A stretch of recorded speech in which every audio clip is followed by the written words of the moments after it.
Hi, I'm Akanksha Puri, and you're watching me on Filmy Beat. हाँ guys, मैं हूं मोनिका। आप देख रहे हो फिल्मी बीट और आज हमारे साथ फाइनली फ्री होके आई हैं पारस की गर्लफ्रेंड। जी हाँ, आज हमारे साथ आकांक्षा, जिन्होंने फिलहाल अपने शूट से बिजी शेड्यूल से एक छोटा सा ब्रेक लिया है। स्पेशली आज वो आई है हमारे साथ, तो चलिए जानते हैं पारस के गेम के ऊपर उनका क्या कहना है। Akanksha, welcome to Filmibeat. Thank you finally so much. Thank you. Yes, finally I'm here. और finally मैं अपने वीडियो इंटरव्यूज दे रही हूँ. People are quite surprised. And पारस का गेम मुझे लगता है अब एक ऐसी स्टेज पे आ गया है जहाँ पे it was high time कि मैं कुछ बोलूँ. Because इतने सारे allegations थे जो लग रहे थे, जो मुझे और पारस के रिश्ते को लेके काफ़ी conclusions थे जो चल रहे थे कि लोगों ने अनाउंस भी कर दिया हमारा ब्रेकअप सोशल मीडिया पे. So I was like, see, मैं नाराज़ हूँ डेफिनेटली. कुछ चीज़ें हैं जो उसकी गेम में मुझे लग रहा है थोड़ी सी ज़्यादा हो गई. But I know he is playing, I know he is a player. और इस गेम में he has waited for this. बहुत वेट किया है पारस ने इस गेम के लिए, इस अपनी लाइफ के इस पार्ट के लिए. तो मुझे पता है वो ऑल आउट जा रहा है, वो अपना 100% दे रहा है. और अभी उसके लिए रिश्ते, वैल्यूज़, कोई चीज़ मैटर नहीं करती. उसके लिए सिर्फ वो बिग बॉस की ट्रॉफी मैटर करती है. और वो किसी चीज़ को भी दाव पे लगा सकता है. एंड आई थिंक उसका गेम अच्छा चल रहा है. बट कुछ चीज़ें हैं जो मुझे लगता है उसे अपने गेम में चेंज करनी चाहिए. एग्जैक्टली जैसे कि आपने कहा कुछ चीज़ें चेंज करनी चाहिए, तो सबसे पहले वही मैं आपसे जानना चाहूँगा, व्हाट डू यू थिंक कि क्या चेंज करना चाहिए उन्हें? मुझे लगता है कहीं ना कहीं सी वो एक कंटेस्टेंट के साथ लेके अपना जो एक एंगल बना रहा है, अगर उसने वो लेके बैठा भी है तो कुछ और करता हुआ मुझे इतना पारस अभी फिलहाल नज़र नहीं आ रहा. और वो एक पॉइंट के बाद एक शो पॉइंट ऑफ व्यू से थोड़ा बोरिंग हो जाएगा. तो आई थिंक पारस को और भी लोगों के साथ दूसरे एंगल्स बनाने चाहिए, थोड़ा कंफ्यूज करना चाहिए सबको. एक इतना क्लियर आंसर यही मैं चाहती थी कि पारस सब लड़कियों को कंफ्यूज करे, अपनी एक प्ले बॉय इमेज प्ले करे. बट यहाँ तो एक अलग लव स्टोरी बनने लग गई है जो एक पॉइंट के बाद थोड़ी सी बोरिंग हो रही है. एंड लोग बहुत कुछ और है जो पारस से देखना चाहते हैं. एंड मुझे लगता है पारस को थोड़ा सा और गेम में अपना जो मास्टरमाइंड जैसा वो है उस चीज़ को यूज़ करना चाहिए अभी. अच्छा, जैसे कि आपने कहा कि वो अपनी लव स्टोरी लेके प्ले कर रहा है, लेकिन फिलहाल तो लव स्टोरी मुझे दोनों साइड से दिख रही है। जी. बिकॉज पहले पारस उनके पीछे पीछे जाते थे और अब फाइनली माहिरा ने भी बोल दिया हाँ है मुझे पसंद।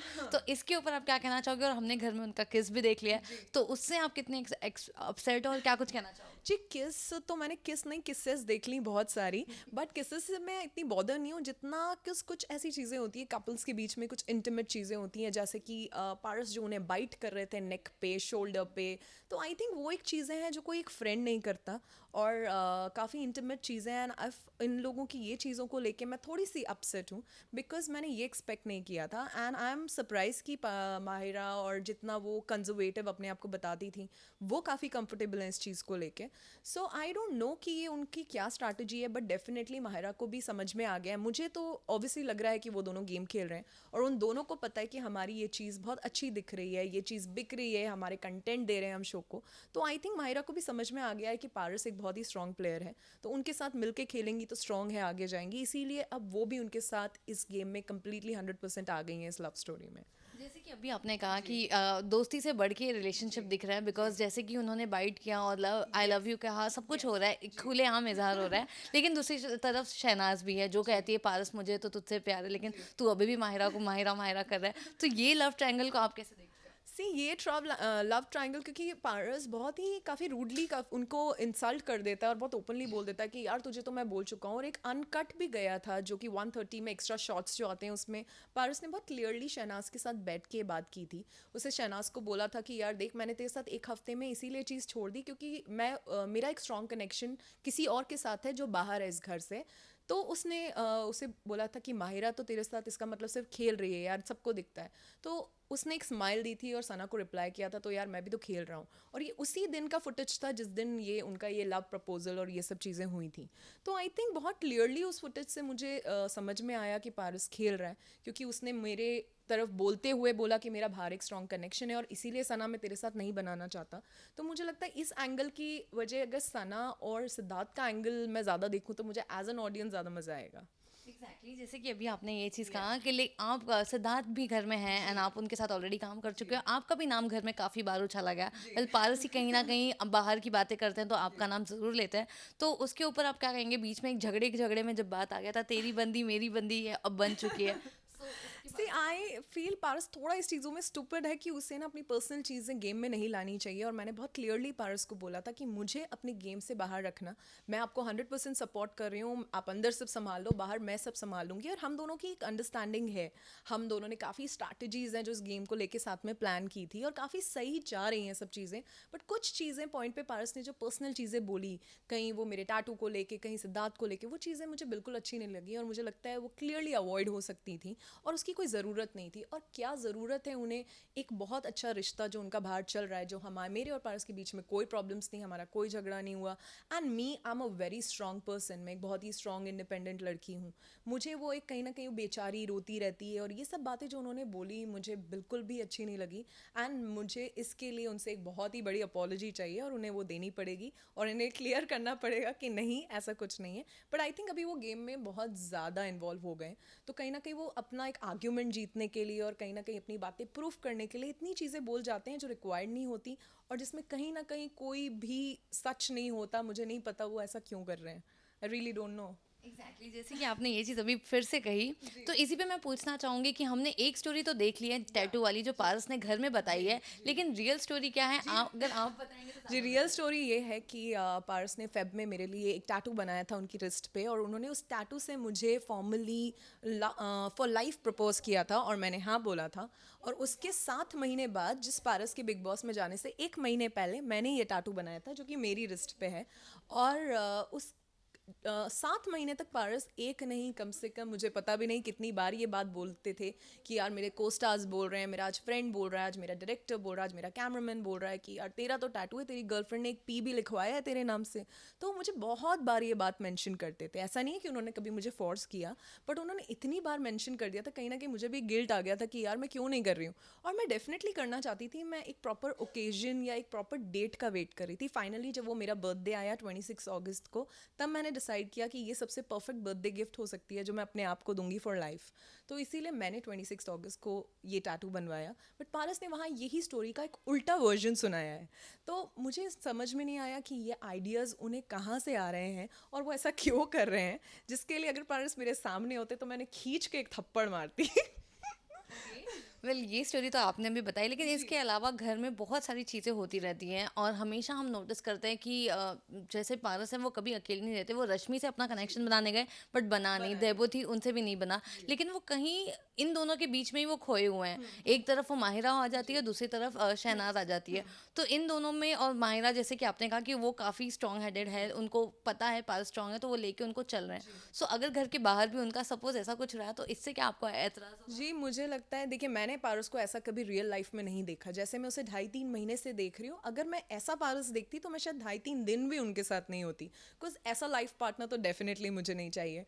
तो मैंने पारस बहुत ही अलग है इससे। ये रियल पारस, इसमें आई थिंक हार्डली शायद 20% है जो दिख रहा है, ऐसे पारस बिल्कुल भी नहीं है। तो अगर बाहर डेफिनेटली उनका किसी के साथ, वो मैं उनमें से हूँ कि डेफिनेटली मैं ऐसी लड़की नहीं हूँ कि मुझे किसी की ज़रूरत है या कोई ऐसे इंसान के साथ मैं रहना पसंद करूँगी जो मेरे लिए नहीं किसी और के लिए फील करता है, because I am very happy being alone. तो अगर उन्हें किसी और के लिए वो फील करते हैं and he is out of love, so he is free from my side completely. ये इंटरव्यू में हमने देखा था माहिरा की मॉम काफी like she is okay with this किस, उन्होंने कहा लिप टू लिप किस नहीं दिया है तो दैट इज नॉट अ किस, वो शी इज लाइक कि फ्रेंड्स में तो ये सारी चीजें होते रहते हैं। तो क्या आपको इससे कुछ सी आई एम सरप्राइज, शायद माहिरा के फ्रेंड्स होंगे ऐसे जो उनको बाइट्स करते रहते होंगे और ऐसी किसेस, मेरे तो नहीं है, इसीलिए मैं इस बात को नहीं समझ सकती और ना ही मेरी मॉम समझ पाएंगी। तो माहिरा की मॉम और माहिरा ऐसा कह रही हैं तो आई थिंक उन लोग के होता होगा ऐसा उनके फ्रेंड्स में। तो I don't know, I don't want to say anything upon this. Okay, तो आप डोमिनेटिंग हैं या पारस रिलेशनशिप की अगर बात करें? आई थिंक मुझसे 5 मिनट मिलके ही कोई ये बात बता सकता है कि मैं बहुत डोमिनेटिंग हूँ और इस रिलेशनशिप में आई एम द मैन। मैं बहुत सी चीज़ें हैं जो उनकी सपोर्ट करती हूँ and I take care of lot of things. And Paras इस चीज़ को लेके काफ़ी ओपन रहे हैं शुरू से, बिकॉज पारस का एक बहुत स्ट्रगल रहा है जो उन्होंने किया है। लाइक 2012 जब उन्होंने शो जीता था, उसके बाद से अभी तक उन्होंने कोई बड़ा काम नहीं किया है और वो काफ़ी टाइम से इस अपॉर्चुनिटी का वेट कर रहे हैं। और एज अ पार्टनर मैंने हमेशा उनका सपोर्ट किया है, वो किसी भी तरीके से हो, और मैं आगे भी करूँगी क्योंकि ये एक पार्टनर की रिस्पॉन्सिबिलिटी होती है और यही मैं पारस से भी एक्सपेक्ट करती हूँ। तो इसीलिए मुझे सबसे ज़्यादा हर्ट हुआ जब मेरे जैसी स्ट्रॉन्ग इंडिपेंडेंट लड़की को उन्होंने रोती रहती और थोड़ा एक बेचारा इमेज ट्राई किया बनाने की, बट जो बन नहीं पाई, बिकॉज पीपल हु नो मी उन्हें पता है कि मैं रुलाने वालों में से हूँ, रोने वालों में से तो हूँ नहीं.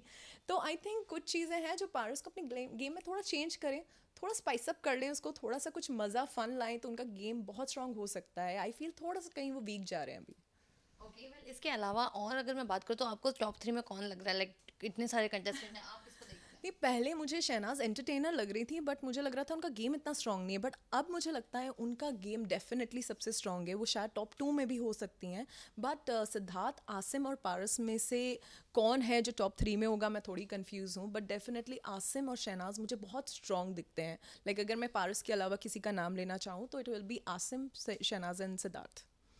एंड विनिंग की क्वालिटी तो आप अभी भी ऑब्वियसली पारस को ही सपोर्ट करें, बट उनके अलावा अगर मैं पूछूं तो विनिंग की क्वालिटी आपको किस में लग रही है घर में? आसिम में डेफिनेटली, बिकॉज उनकी जो एक जर्नी रही है वो इंडिविजुअली रही है. सिद्धार्थ डेफिनेटली एक अपने साथ एक ब्रांड नेम लेके आए थे, ऑलरेडी लोग उनको जानते हैं, उनके पास एक सपोर्ट है. बट आसिम का किसी को नाम तक नहीं पता था, और आज आसिम की सबसे ज़्यादा फ़ैन फॉलोइंग है, सबसे ज़्यादा ट्विटर सब चीज़ों पे वो ट्रेंड करते हैं. तो I think Asim as a viewer मुझे बहुत इंटरेस्टिंग लगते हैं, और मुझे लगता है वो सबको बहुत ही स्ट्रॉन्ग टक्कर दे सकते हैं. तो वेल अभी तक तो बिग बॉस के घर में सिर्फ 3 महीने हुए हैं, आपका 3 साल का रिलेशन है. नाउ लेट्स सी आगे क्या होगा, वो तो आने वाला वक्त ही बताएगा. लेकिन लास्टली अभी क्रिसमस है, न्यू ईयर है, तो आपका क्या कुछ प्लान है? लाइक क्या हम आपको देख सकते हैं घर में, या as if like something guest बन के जाते हुए, या जी, घर में मैं एज मुझे वाइल्ड कार्ड के लिए भी बुलाया गया था जब हिंदुस्तानी भाव शेफाली और ये वाला लॉट जा रहा था, बट मैं जाना नहीं चाहती थी उस टाइम.